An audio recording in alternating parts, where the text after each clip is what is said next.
नमस्कार दोस्तों, चैनल को सब्सक्राइब जरूर करें जिससे आपको अगली वीडियो की नोटिफिकेशन मिलते रहेगी। आज हम बात करेंगे ग्लेज कंपनी के एक बेहतरीन प्रोडक्ट जिस प्रोडक्ट का नाम है गेलवे कफ एंड कोल्ड सिरप। बढ़ते वायु प्रदूषण ने सर्दी, खांसी, जुकाम के साथ ही सांस की समस्याओं को बढ़ाने में भी योगदान दिया है।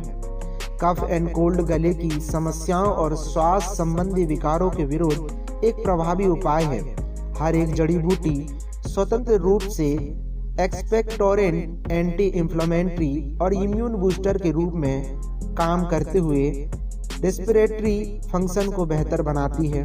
मुख्य तत्व और आयुर्वेदिक ग्रंथों के अनुसार उनके लाभ: वास्का, यह खांसी और सर्दी के अन्य लक्षणों से राहत देने में मदद करता है। यह सांस नली में जमा कफ को ढीला करते हुए गले की खराश को शांत करता है। कंतकारी, गले की खराश में बहुत ही प्रभावी है। एस्टी मधु, यह अपर रेस्पिरेटरी ट्रैक इन्फेक्शन से लड़ती है। तुलसी, यह खांसी और सर्दी जैसे विभिन्न श्वसन विकारों के लिए एक प्रभावी उपाय है। इसे आप यूज कैसे करेंगे?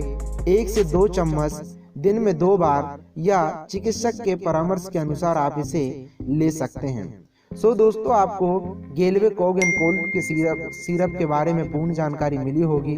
थैंक यू, धन्यवाद।